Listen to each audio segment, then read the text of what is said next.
So who came up with the idea of the atom first? Democritus. Democritus.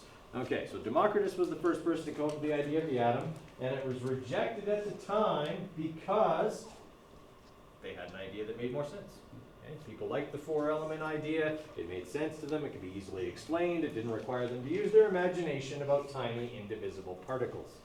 Okay, so it was rejected at that time. Also, the people who came up with the four elements were generally more respected as thinkers than he was. A bit of a pecking order among thinkers. Right. Number 2, what element did the Greeks believe all matter was made out of? Okay, well, we kind of already touched on that, but the four elements were earth, air, fire, and water. Okay, why did that make sense at the time? It was something that they could see, they could like feel, smell, taste, whatever. Okay, that idea made sense. They could, say this stuff was made of this much air, this much earth, this much fire. Okay, and it was something logical for them. Okay, if you got questions as we go along, guys, don't be afraid to ask here. Number 3, during the Middle Ages, a group of people inadvertently did a lot of work to develop the science of chemistry. Who were they and what was their goal? So who were they? The alchemists. The alchemists, what were they trying to do?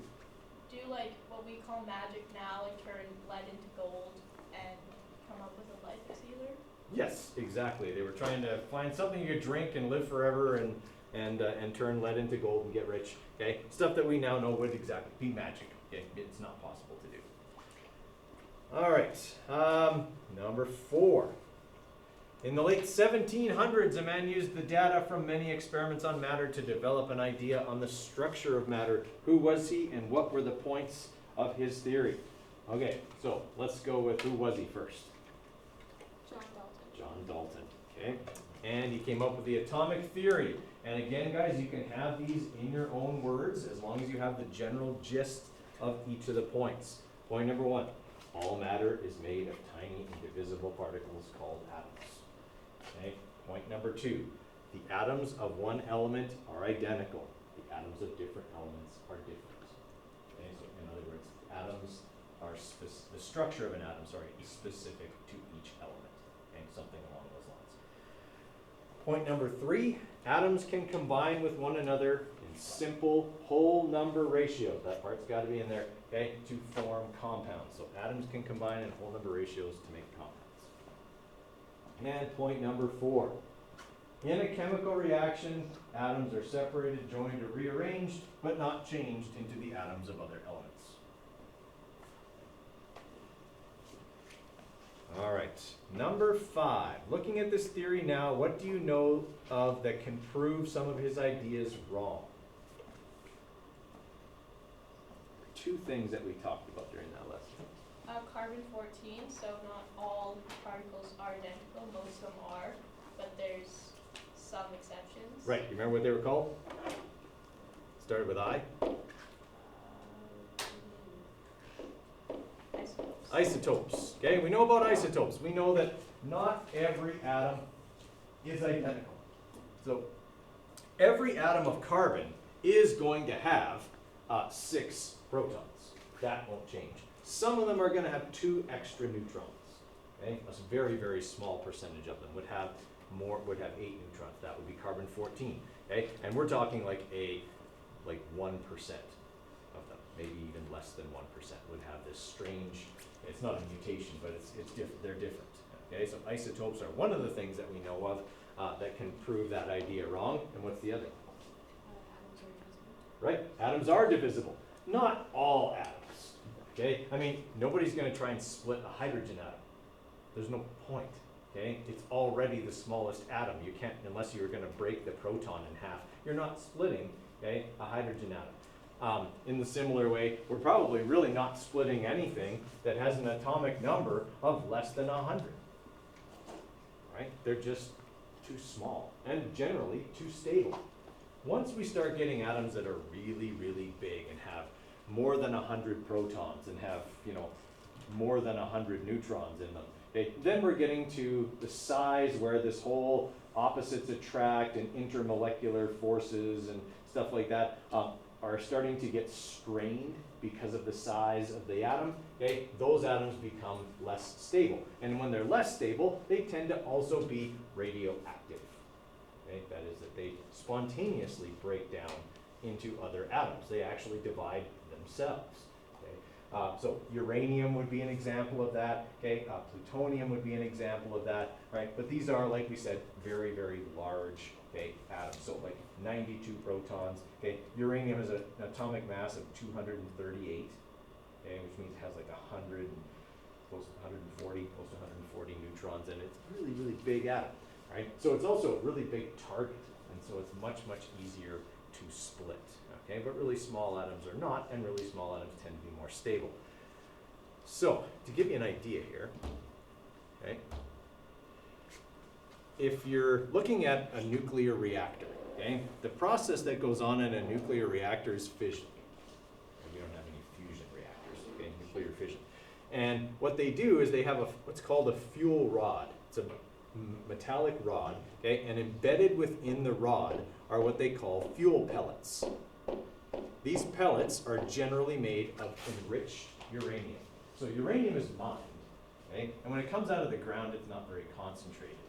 It's radioactive, but it's not very concentrated. It wouldn't be good for using as a fuel in a nuclear reactor or as the explosive part of a nuclear weapon. Okay? So what they have to do is enrich it, essentially concentrate it down into these little pellets. Okay? They embed these pellets in a rod, okay? And then the rod is lowered into the reactor. Okay? In the reactor is water. Now, depending on the kind of reactor, it's either regular water or it's heavy water. Heavy water is made with, instead of H2O, like so hydrogen and oxygen, it's made with deuterium and oxygen. Okay? Deuterium is an isotope of hydrogen. Okay? It's heavier than hydrogen, hence heavy water. Right? All the Canadian CANDU reactors use heavy water. So what they do is they lower it into this water, and then they expose the rod to fast-moving free neutrons. Okay? So there's an emitter that shoots these things at the fuel rod. When those particles hit the fuel pellets, fission will start, because these are made of uranium, which are big atoms and easy to break. So when they get hit, they start to break, and those pieces go off and hit other ones, and they start to break.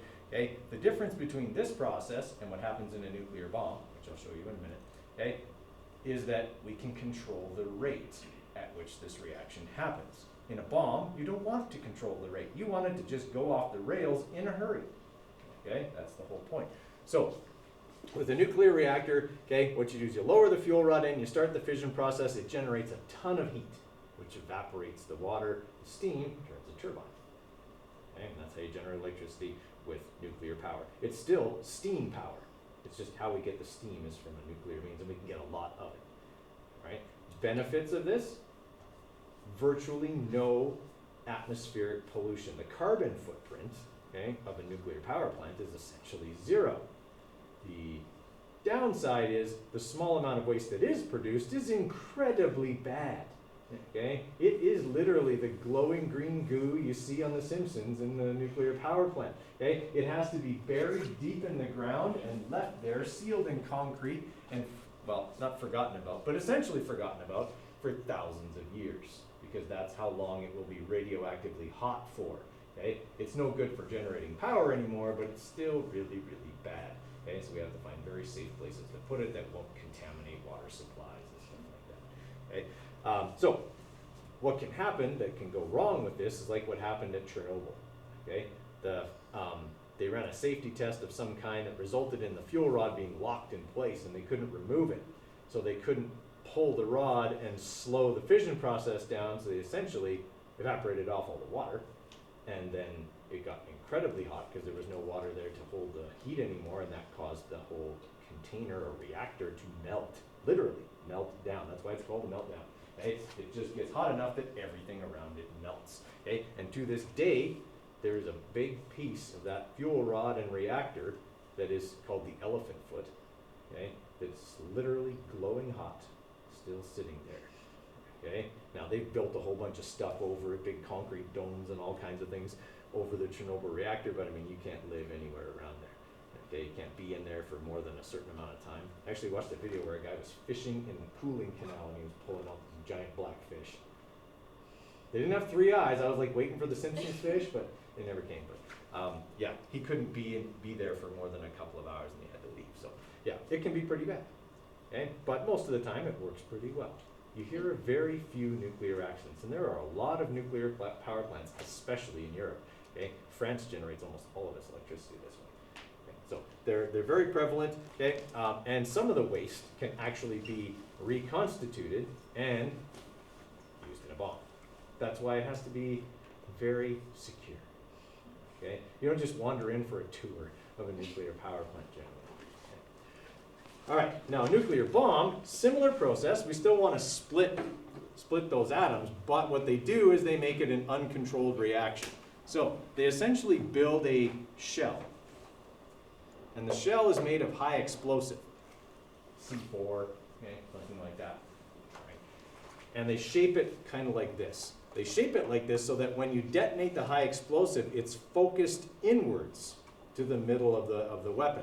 And in the middle of the weapon is a big chunk of enriched plutonium, okay, which is again one of the products of nuclear reactors. So you get this big chunk of plutonium in there, you set off the bomb, and all of these particles from the explosion rush in at this thing and cause the fission process to start. Once the fission process starts, the pieces of the atoms that you've broken will go off and break other atoms and so on, and it's a chain reaction that results in a big mushroom cloud destruction.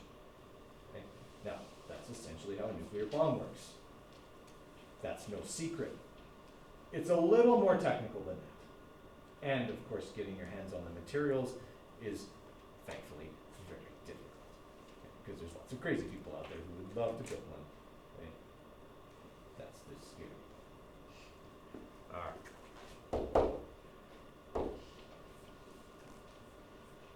Okay, number 6. Describe in your own words the models of the atom discussed here. Give a brief explanation as to why each has been rejected or changed over the years. Do you think our current model may change, and why? Okay, so what was the first model? The Dalton model. Right, which was a solid sphere. Exactly, okay? Dalton said atoms are a solid sphere, and that was fine. Didn't know about protons, didn't know about neutrons, didn't know about electrons, okay? It explained the behaviors, explained the swapping of materials in a chemical reaction, all of that. So everybody was good with that. Why did we end up rejecting it? You couldn't explain charges. Right, we couldn't explain the charges that were produced in electrochemical reactions, okay? Those charges were electrons, didn't account for that, okay? So J.J. Thomson comes up with a plum pudding model that has electrons embedded on a solid, positively charged sphere. Okay, goes through a few iterations of different things as we discover protons and neutrons. We didn't even talk about any of the kind of the models in between, okay? Then we get Rutherford coming along, okay? And Rutherford does his gold foil experiment, which proves the existence of the what? Nucleus. The nucleus, okay? So we've got this nucleus where protons and neutrons are located. Electrons are in the surrounding area around that. Rutherford doesn't know it's a cloud yet. He thinks they're all equidistant, but that's fine. Okay, his gold foil experiment is something that's really important. You definitely need to know about because it proved the nuclear model, which we have worked on since then. So Rutherford goes to Bohr. Bohr says, no, they're not equidistant. The electrons are not equidistant. They orbit like planets around the sun with ever increasing radius away. And that doesn't explain the quantum leaping or jumping that people see in photosynthesis and stuff like that. So de Broglie comes along, develops the de Broglie electron cloud or quantum model of the atom that explains protons and neutrons are in the nucleus. Okay. Electrons are at various energy levels called orbitals in the surrounding area. It generally looks like a cloud. Okay? Everybody all right with that? All right, what am I going to ask you to do with the electron cloud model? Wait, sorry, do we have to know the names of the people? I would know Rutherford and Dalton for sure. Thomson, at least know the plum pudding model. I mean, you have to know the names of all the models. And the Rutherford model was named after Rutherford, so that's easy. No de Broglie or electron cloud. Again, not so much worried about the names of the people more, but no Rutherford and Dalton for sure. Okay, what was I going to ask you to do with the electron cloud model? Do you remember? Draw sorry, I'm thinking in French. Draw a atom for a specific element. Right. The correct number of protons, neutrons, and electrons. And electrons, right. So draw a picture of an atom that I choose or give to you with the correct number of protons, neutrons, electrons, correct model, correct placement of all the particles.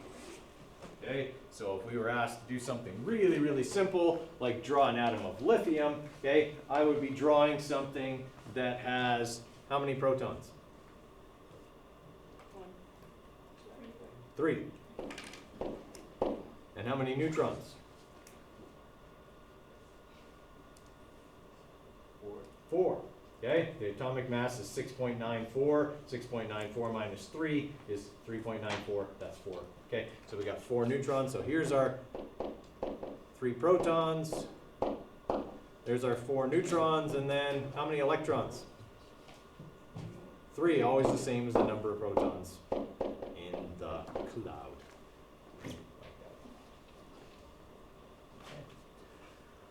All right, number 7. As our knowledge increased, we discovered the atom had smaller parts. Those parts we just discussed: protons, neutrons, electrons. Okay, and we just said that protons and neutrons are in the nucleus. Electrons are in the cloud. Perfect. Okay, that's what we have to remember. All right, protons have what charge? Positive. Electrons are Negative. neutral. Neutrons. Okay. Number 8. Actually, it shouldn't say 1 cubic centimeter of lead. We should say more like this. We should say 100 atoms of lead are heavier than 100 atoms of carbon. To be, perfectly accurate. Right? Why is that? It's the same number of atoms. Why is it that lead is so much heavier? Because lead, the element, has more protons in its nucleus, which makes it denser and heavier. Right. Doesn't always make it denser, but definitely makes it heavier. Okay. Density is related to other things, but yeah. Okay. The atoms are bigger, so as a result, 100 lead atoms is going to be heavier than 100 carbon atoms. Okay, for that reason.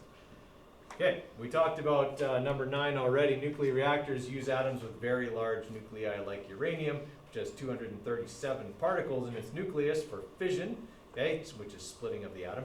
Why wouldn't they use smaller, less dangerous atoms like lithium with only 7 particles in its nucleus? Okay, well, one reason is it's a much bigger target. Okay, they're much easier to hit. What would be the other reason? Bigger atoms are more unstable, so it's easier to have, it'll be more fissile. Yes, it will be more fissile. Yes, it will be. Okay, it's easier to break it because they're less stable. And there's one other reason. The bigger the atom, the more energy can be released when you split it. Okay, splitting something really small, it's like firewood. If I burn a little stick this big, I don't get a lot of energy. If I burn a big log, I get a lot more energy out of that. The bigger the atom, the more energy can be released by its splitting. Okay.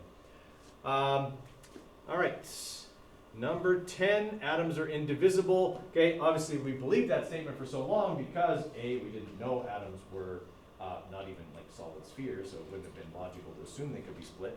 Okay, but also that nobody could do it. Okay, lots of people think things are impossible until somebody comes along and proves them wrong. Okay.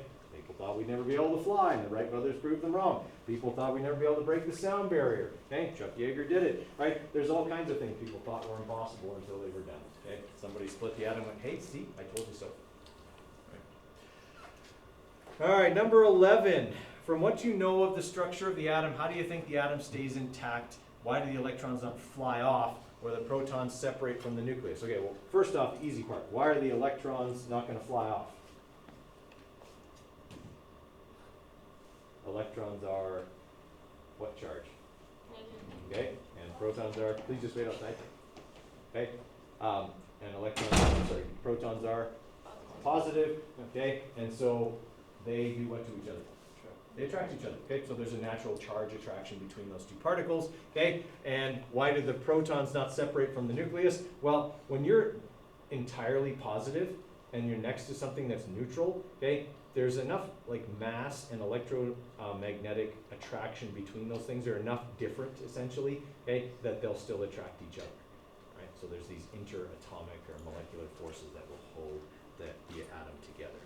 All right, and for number 12, same principle that makes glow-in-the-dark materials work is used by plants to produce food. We talked about that, okay? When sunlight hits the plant, what happens to the electrons?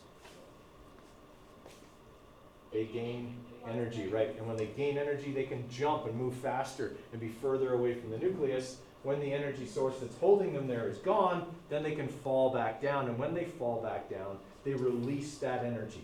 Glow-in-the-dark materials release it as light.